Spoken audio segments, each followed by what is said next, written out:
She hid in a wedding bathroom so no one would see her falling apart, until a knock came from the one man powerful enough to change everything. Before we dive into this story, make sure to subscribe. The ballroom glittered like it belonged to another world. Crystal chandeliers spilled warm light over marble floors, catching on sequins and silk and the slow swirl of champagne in tall glasses. White roses climbed the pillars, intertwined with evergreen branches and silver ribbons, turning the entire room into a winter dream designed to impress. She stood just inside the doorway, her coat still on, her fingers wrapped too tightly around a small clutch she'd borrowed from a friend. Every instinct told her to turn around and leave before anyone noticed she didn't belong here.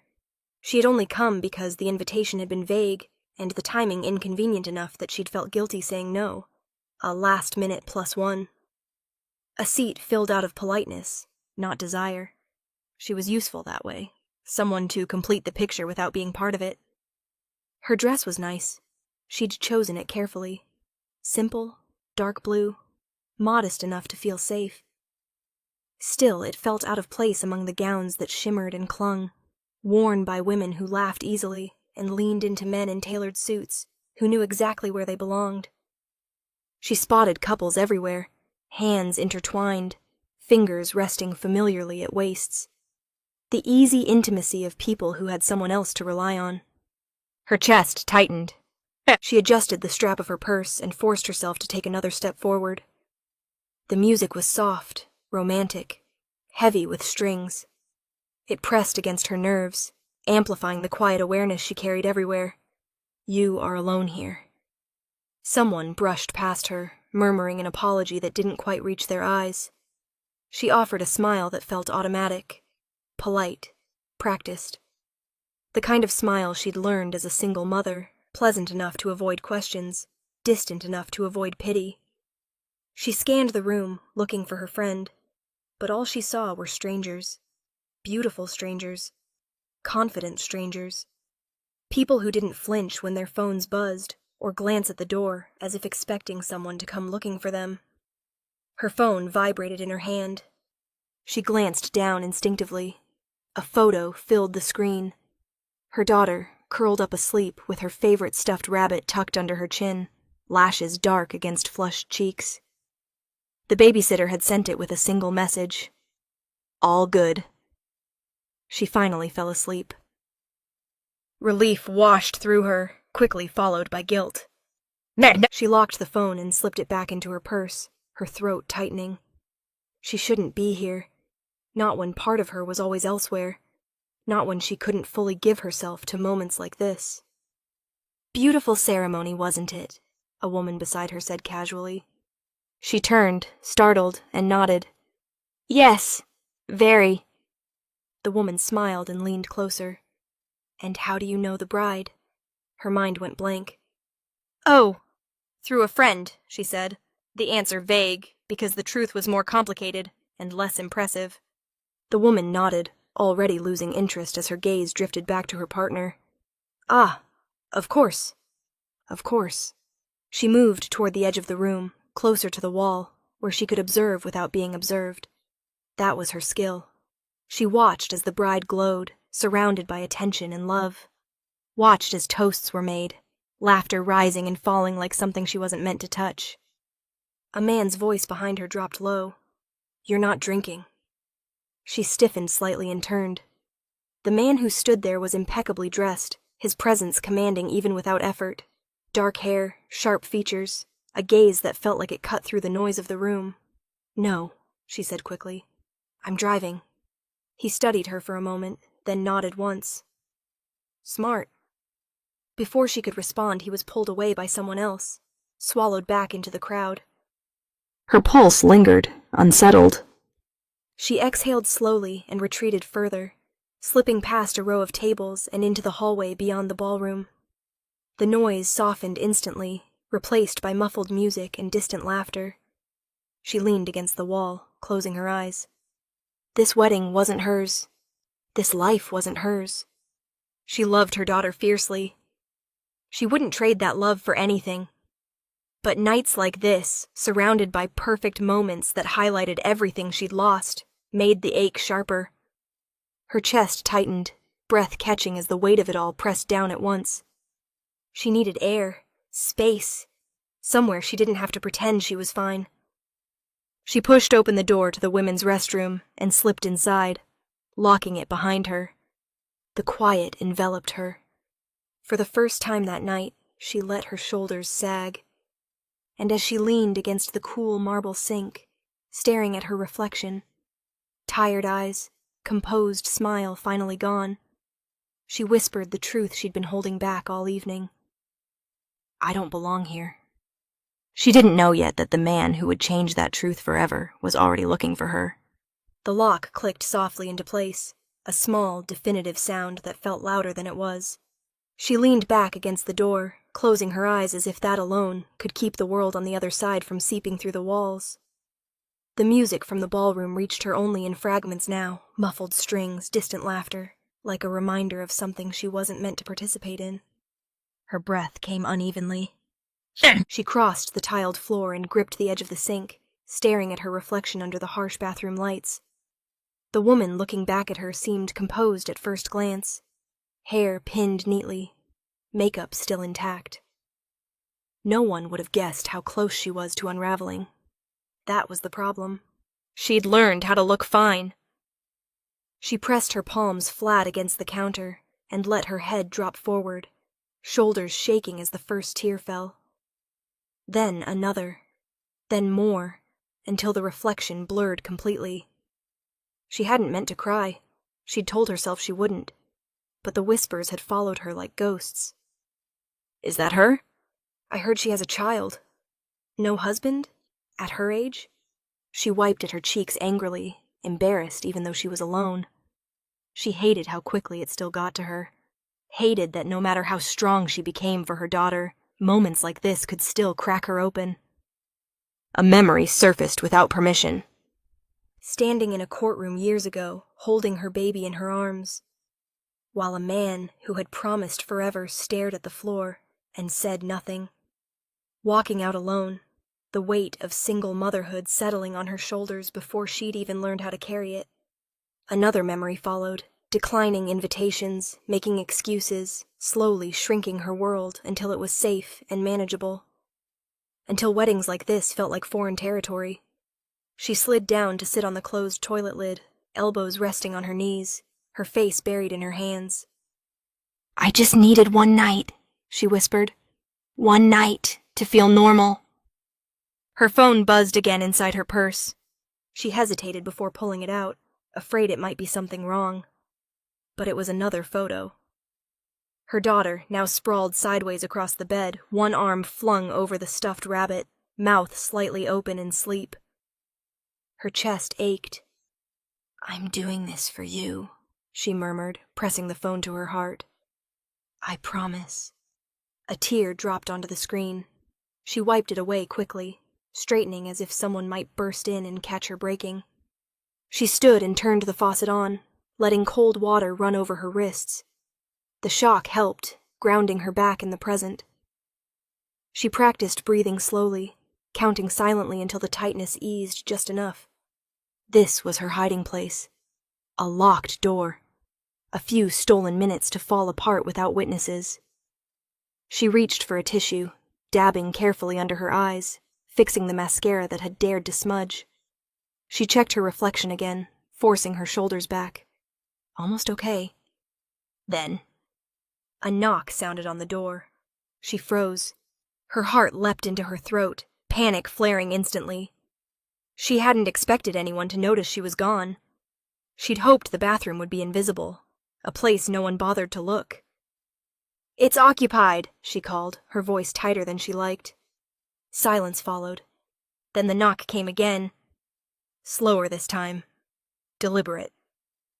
I know, a man's voice said calmly from the other side.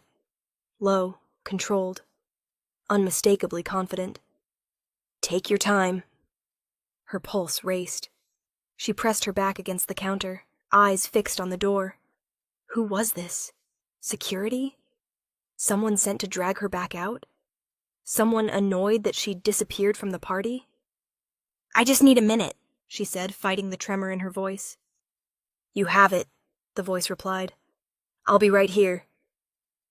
Something about the way he said it, unhurried, certain, sent a shiver through her. She swallowed hard, glancing at her reflection one last time. Her eyes were red but determined. Whatever waited on the other side of that door, she refused to be ashamed of needing this moment. She took a steadying breath and reached for the lock. The knock came again.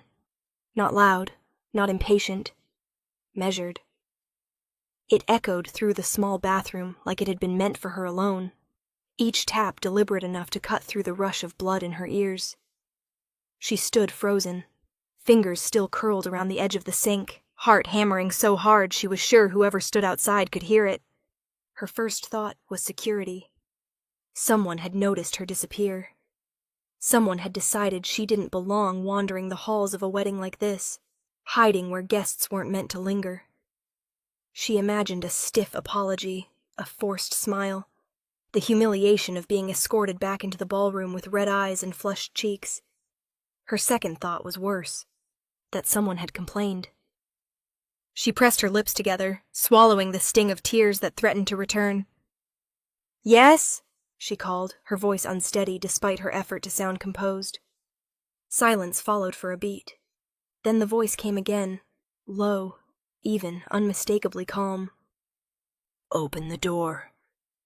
It wasn't a command shouted or softened into politeness. It was a statement, as if opening the door was already expected, already decided.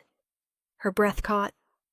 I just need a minute," she said, backing toward the mirror, suddenly acutely aware of how small the room felt. "I'll be out soon." "You're not in trouble," the voice replied. That stopped her. Trouble had been her assumption. Judgment. Consequences. People always wanted something when they found her hiding.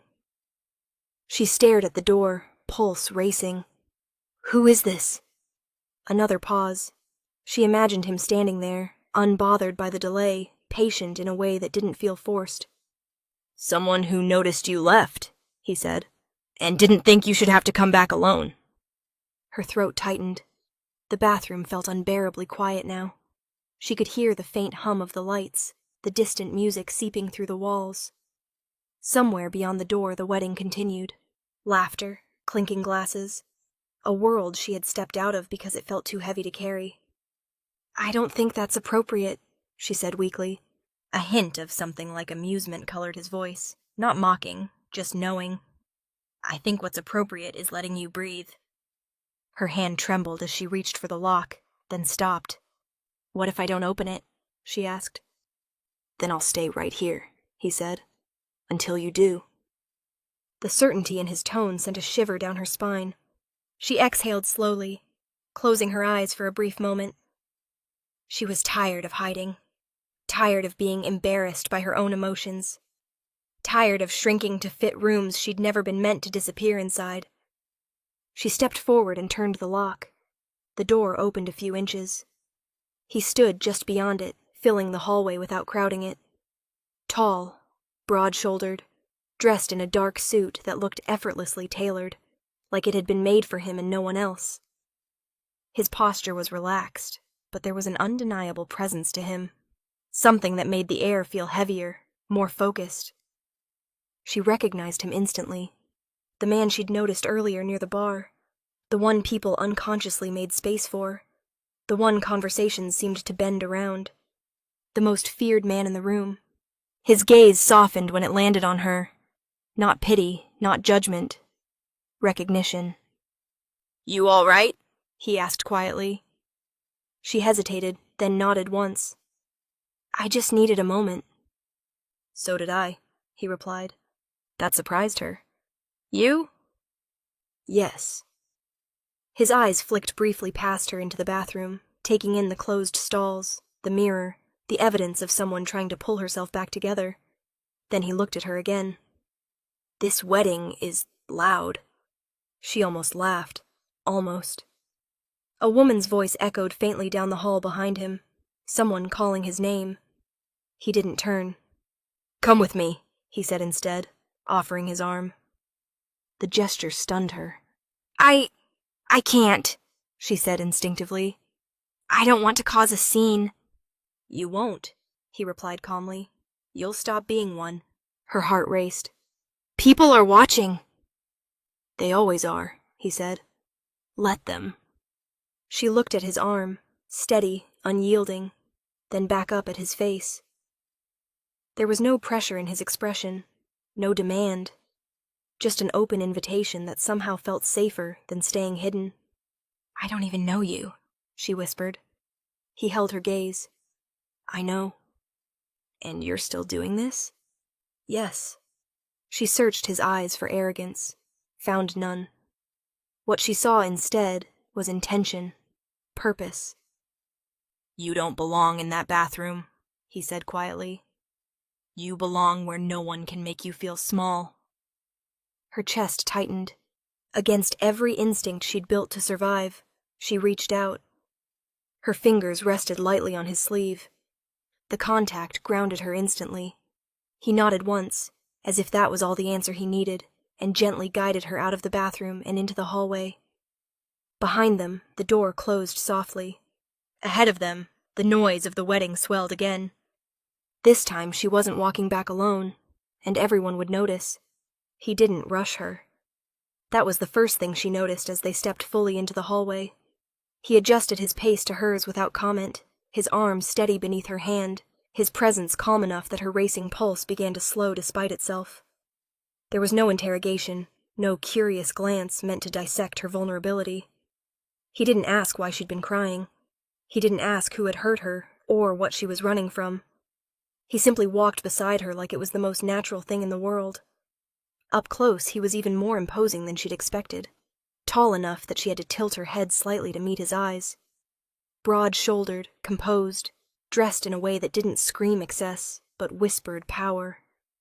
His face was sharp, controlled, handsome in a way that didn't beg for attention, because it never needed to. People moved when they saw him coming, not dramatically, just instinctively. Conversations paused mid-sentence. Someone stepped aside a fraction too quickly. A waiter straightened as if bracing for inspection. It was subtle, but unmistakable. This was the man everyone feared.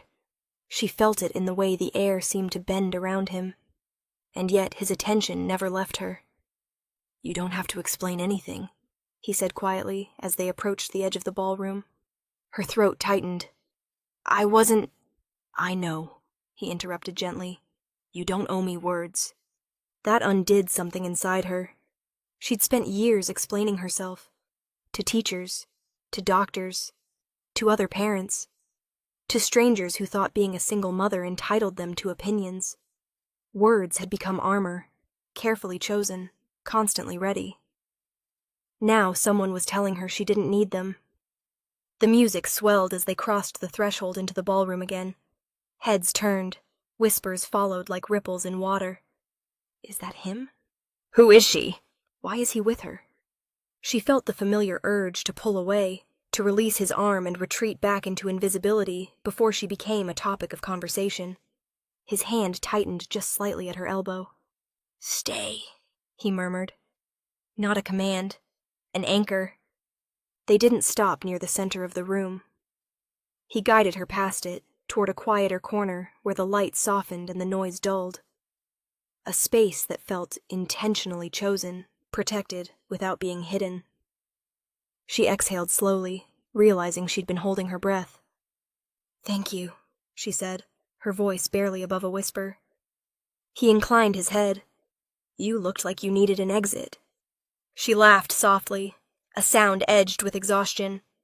I always look like that.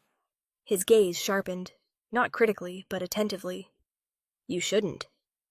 She glanced up at him. You don't even know me. I know enough, he replied. You stood alone in a room full of people and still tried to make yourself smaller so no one else would feel uncomfortable. Her breath caught. That's not an insult, he added. It's observation. She swallowed. And what does that observation tell you? That you're tired, he said, and that no one here bothered to notice. Before she could respond, a man approached, confident, polished, clearly accustomed to being heard. Everything all right? He asked, eyes flicking between them with thinly veiled curiosity. Yes, the man beside her said calmly. The single word carried weight. The other man hesitated, then nodded. Of course. He retreated without another question. She stared after him. People listen to you. They know better than not to, he replied evenly. She turned back to him, studying his face. Who are you? A pause. Not because he didn't know the answer, but because he was choosing which part of it to give her.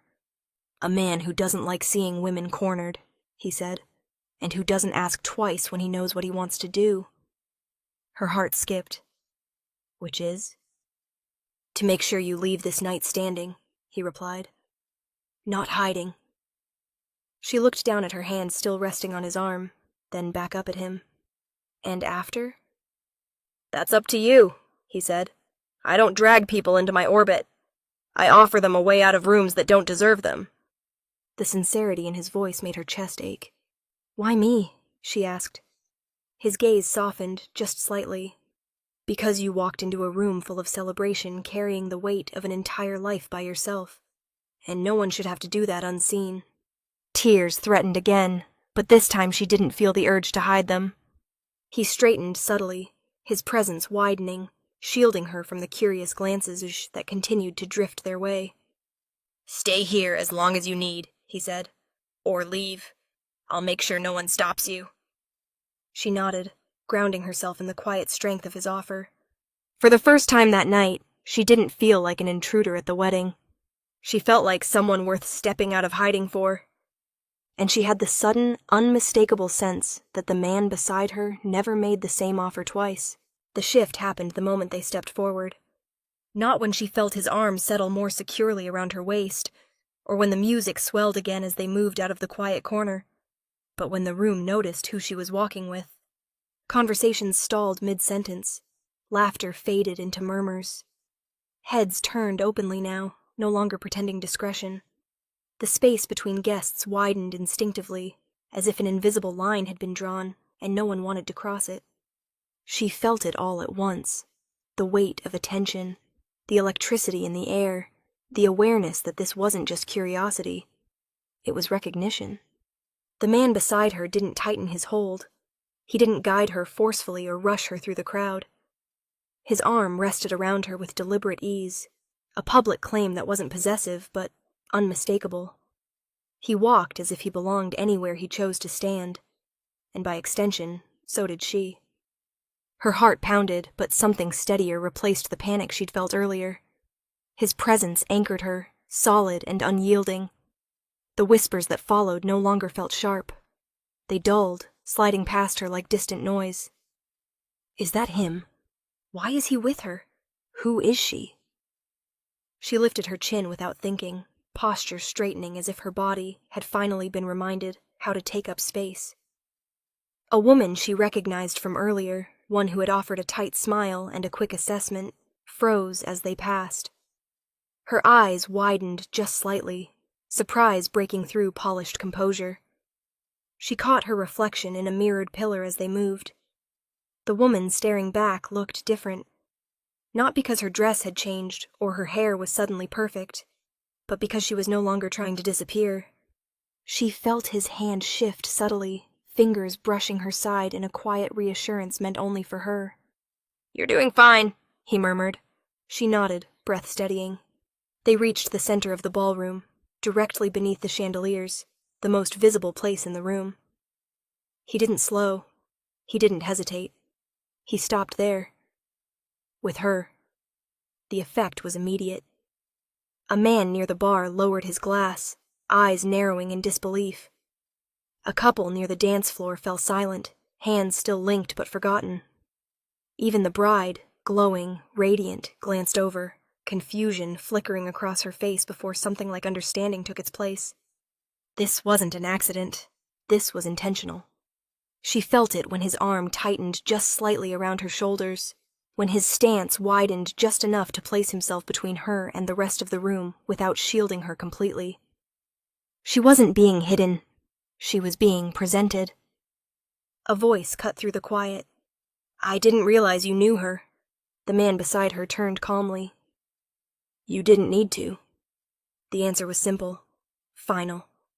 The speaker faltered, offering a stiff nod before retreating. Her pulse raced, but not with fear. With disbelief. Moments ago, she'd been crying behind a locked door, convinced she didn't belong here. Now she stood in the most public space of the night, the center of attention. Not because she demanded it, but because someone powerful had chosen to stand with her. She felt the truth settle in her chest, heavy and liberating all at once. She had never been alone. She had just been unseen. His gaze dropped to her, softer now. "You don't have to stay," he said quietly. "We can leave whenever you want." She shook her head slowly. "Not yet." A corner of his mouth lifted, the barest hint of approval crossing his face. Music resumed hesitantly, the string quartet picking up where they'd faltered. People began to move again, though nothing returned to how it had been before. The room had recalibrated around them. She noticed how eyes flicked to his hand at her waist, how questions died unspoken on lips that suddenly knew better than to ask. The message was clear. She mattered. She always had. And as she stood there, no longer shrinking, no longer hiding, she felt something inside her begin to shift. A realization she hadn't allowed herself before. Being alone hadn't been her failure. It had been circumstance. And circumstances could change. With his arms still around her, she took a slow breath and let herself exist fully in the room. Seen, protected, undeniable.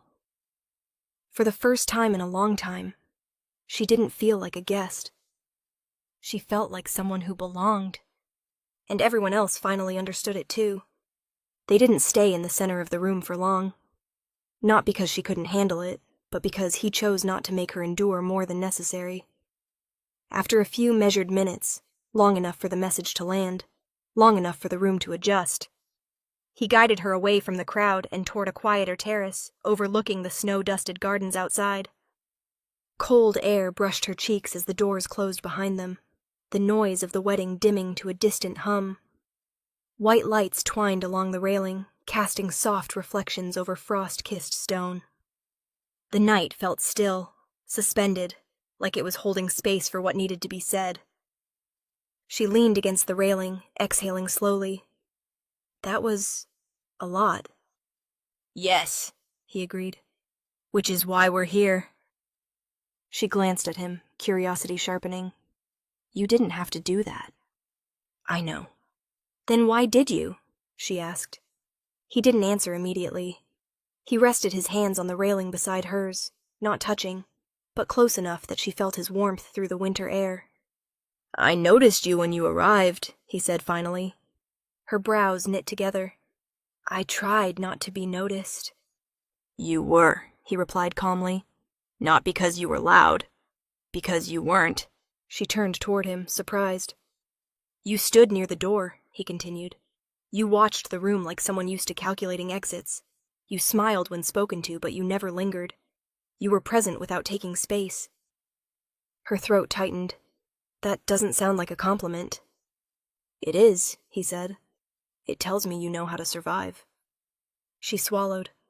"A lot of people know how to survive." "Not like you do," he replied. "You carry responsibility the way some people carry weapons." The words settled into her chest, heavy and unsettling. "I saw you check your phone," he went on. "Not casually, purposefully. Like whatever was on the screen mattered more than everything in that room."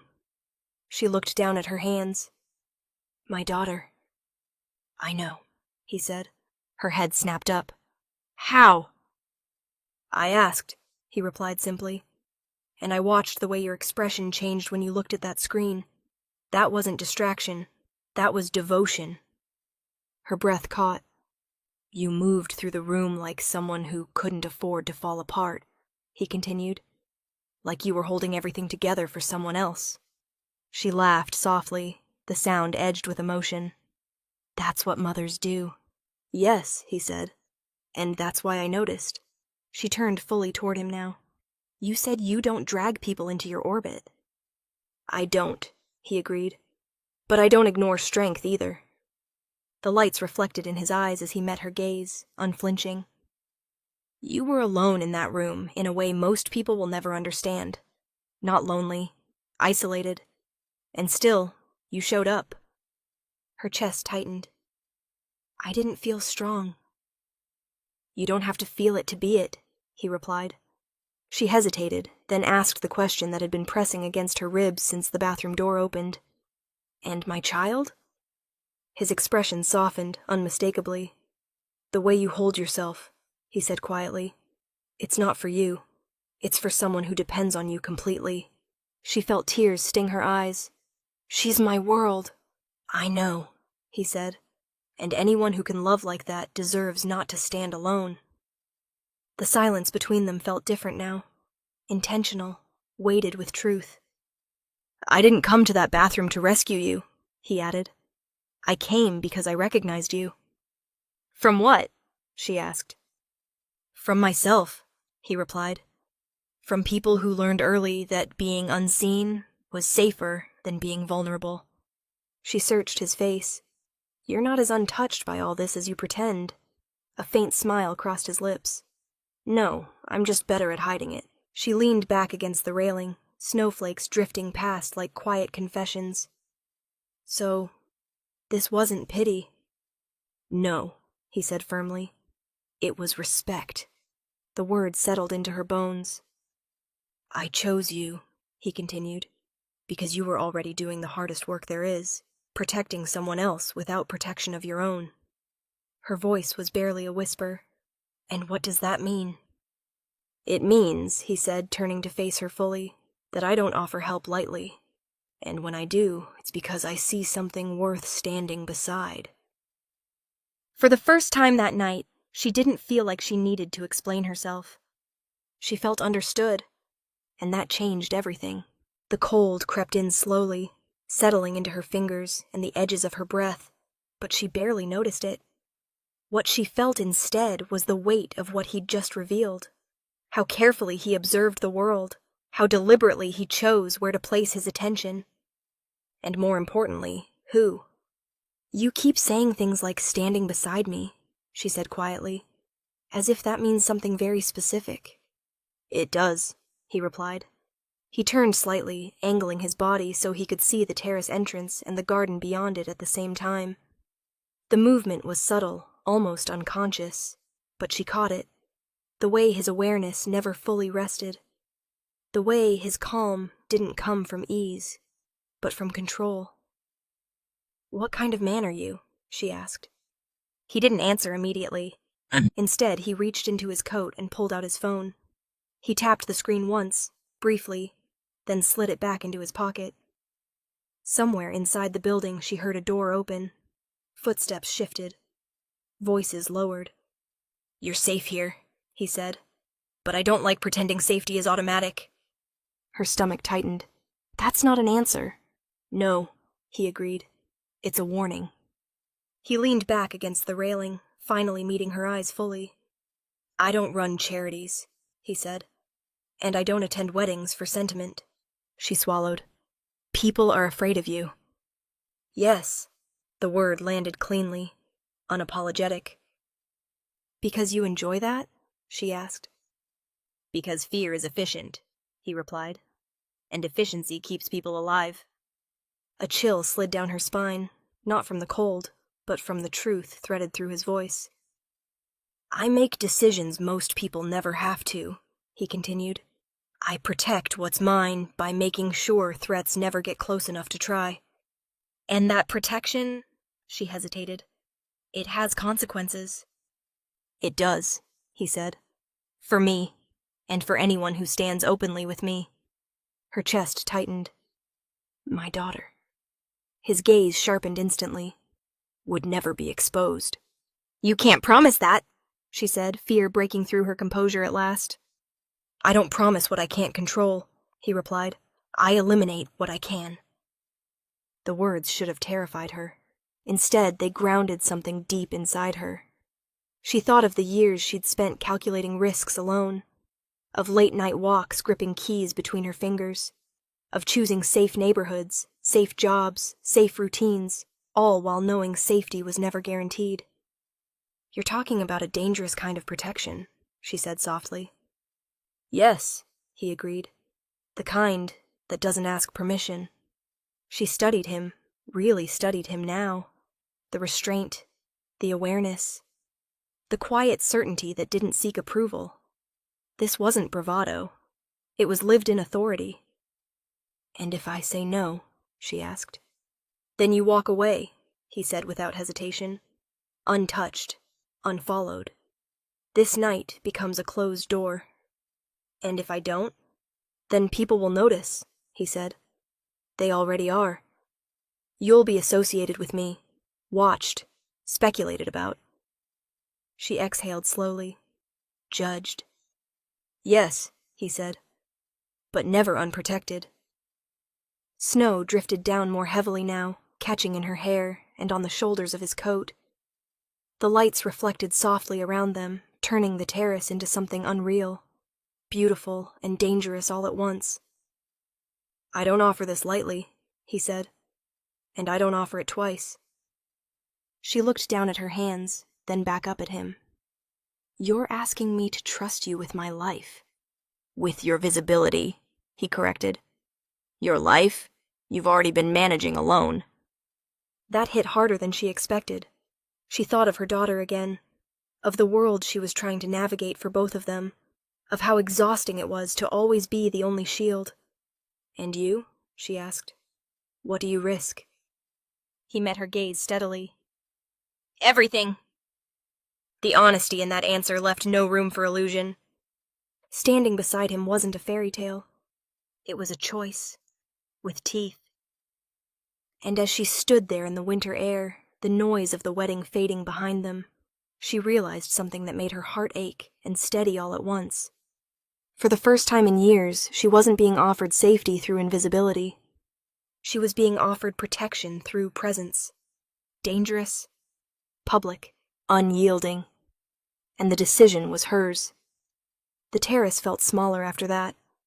Not because of the walls or the cold, but because the truth he'd laid between them demanded space she didn't know how to make yet. Snow drifted down in slow, deliberate spirals, settling into the silence that followed his last words. You said this was my choice, she said quietly. It is, he replied. Which is why I'm going to be very clear. He turned toward her fully now, no longer scanning exits or the grounds below. Whatever he was about to say mattered enough that he gave it his complete attention. I'm not offering charity, he said, and I'm not offering romance dressed up as rescue. Her jaw tightened. Good. A faint hint of approval crossed his face. I'm offering structure. She frowned slightly. Structure? A role, he clarified. One that exists whether I'm in the room or not. The word role settled heavily in her chest. I have properties, he continued. Homes, offices, places where discretion matters and where people notice when something is off. I need someone I trust to oversee one of them. Someone who understands responsibility, boundaries, and silence. Her heart skipped. You don't trust easily. No, he agreed. Which is why this matters. And what does this role actually mean? She asked. It means stability, he said. A salary you don't have to justify. A schedule that bends when your daughter needs you. Housing, if you want it, in a place no one approaches without permission. Her breath caught. And the safety? She asked carefully. He didn't hesitate. Comprehensive. You and your child would be protected as an extension of my household. Not hidden, not shuffled aside. The word extension sent a ripple of unease through her. And the cost? She asked. Because there's always a cost. Yes, he said simply. She braced herself. You would be tied to my world, he continued. Seen with me, associated with my name. You wouldn't have the luxury of anonymity anymore. Her fingers curled slightly at her sides. And if something goes wrong? She asked. Then I deal with it, he said, before it reaches you. That's not what I meant, she said softly. I mean, morally, legally, if I don't agree with something. His gaze sharpened, not defensively, but with interest. Then you tell me. And if I walk away later? You can, he said. The protection doesn't vanish overnight. I don't punish people for leaving. She searched his face for manipulation, found none. This isn't a cage, he said quietly. It's an anchor. She let out a breath she hadn't realized she'd been holding. You're asking me to step into something permanent. I'm asking you to stop surviving on scraps of safety, he replied, and start building something that lasts. Her thoughts raced to daycare schedules, to rent payments, to the way she'd learned to live 3 steps ahead of disaster, to her daughter's small hands gripping hers when they crossed busy streets. What about her? She asked again. His expression softened. She would grow up knowing she's protected, that the world doesn't get to take things from her just because it can. Tears stung her eyes, not from fear but from the magnitude of what he was offering. And what do you get? She asked. He didn't look away. Loyalty, honesty. Someone who sees what this life costs and chooses to stand anyway. She laughed softly, shaking her head. You make it sound almost reasonable. It is, he said, for the right person. Snow gathered at their feet, the terrace lights glowing softly around them. She looked at him, the danger, the steadiness, the impossible certainty, and felt the weight of the choice press down on her chest. This wasn't escape. It was entry. I need time, she said. You have it, he replied, but not forever. She nodded slowly. As they stood there, the wedding music swelled faintly behind them, unaware that everything had just shifted. Because this offer didn't just change her night. It changed the shape of her future. And once made, it could never be unseen. The decision didn't come all at once.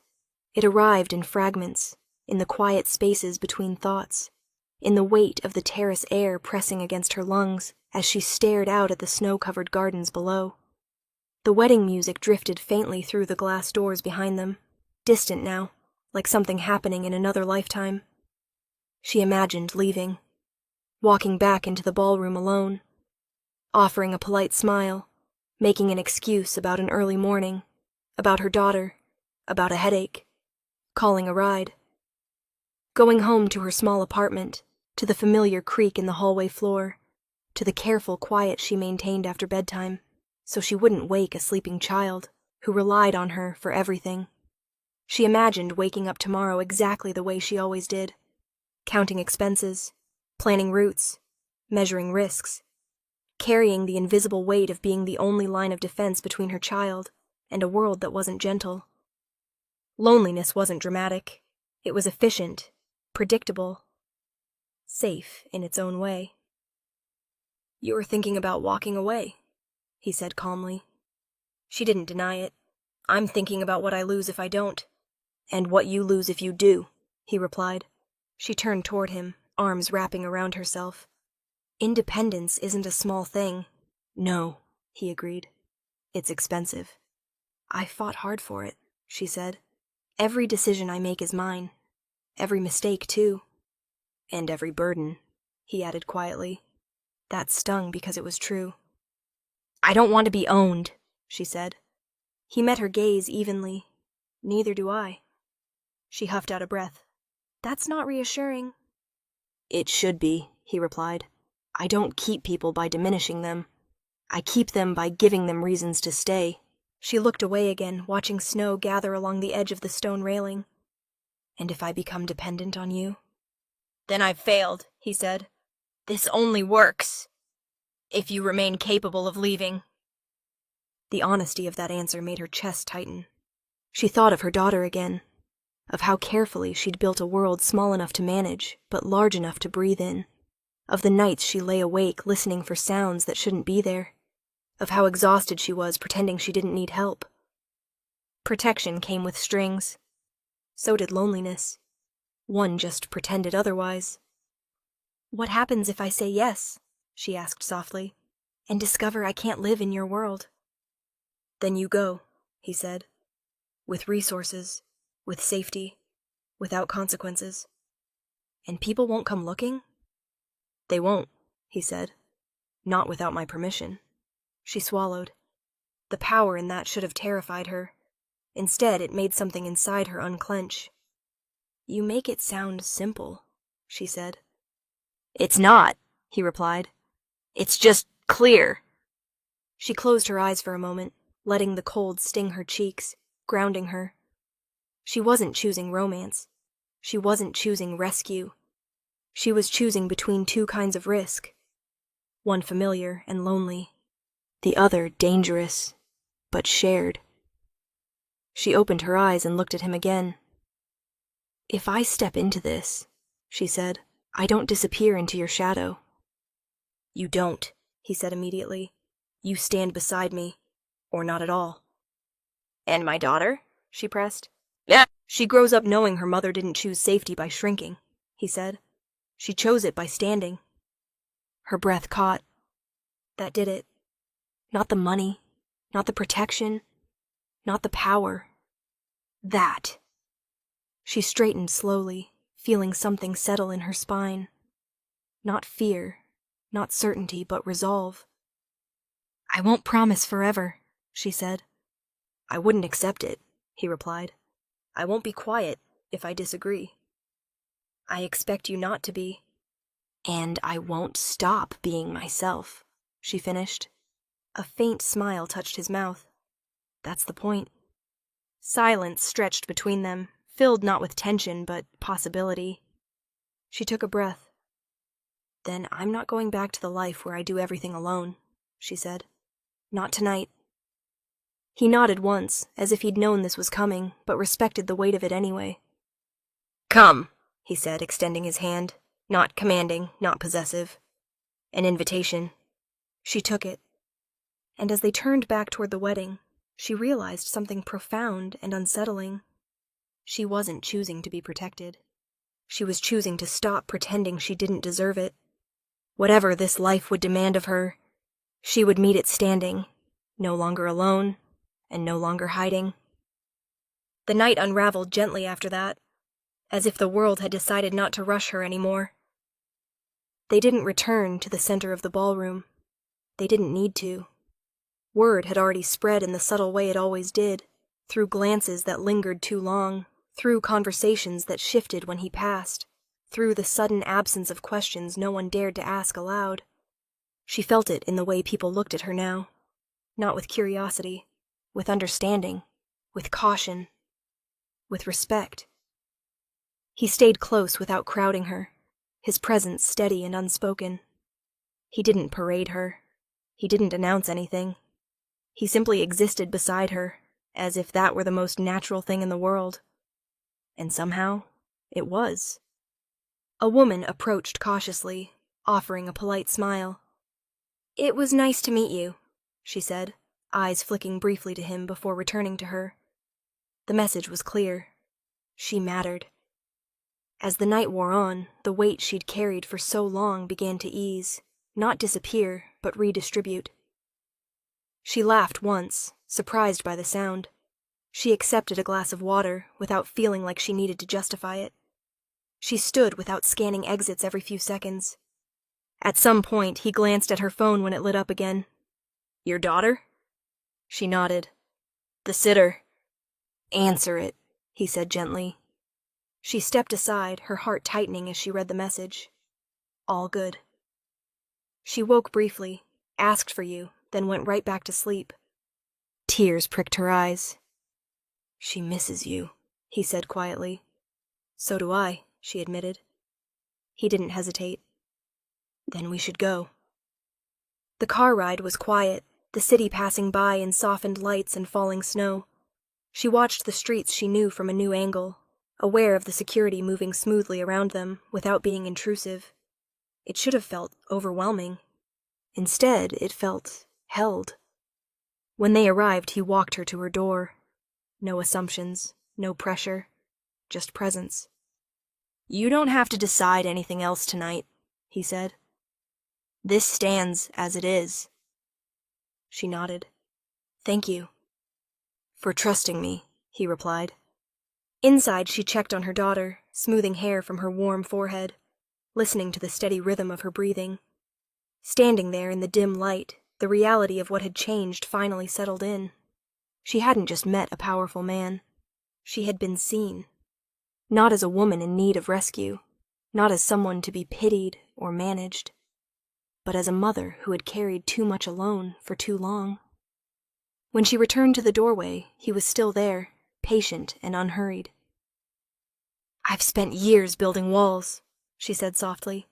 "For her." "And now?" he asked. "And now," she said, meeting his gaze, "I know she won't grow up watching me disappear into them." His expression softened, something unguarded crossing his face. "I don't make promises lightly," he said. "But when I protect something, it's not temporary." Her chest tightened. "You're talking about forever." "I'm talking about intention," he replied. "About choosing not to walk away." She nodded slowly, the weight of it no longer frightening. By the time he left, the night felt different. Not quieter, but complete. She locked the door and leaned against it, breathing deeply, her heart full in a way she hadn't known was possible. She wasn't alone anymore. Not in the way that mattered. Because somewhere out there was a man who had looked at her life, at her child, at the responsibility she carried, and decided they were worth standing guard over. Not for a night, not for convenience, but because some people, once seen, are never meant to be left unprotected again.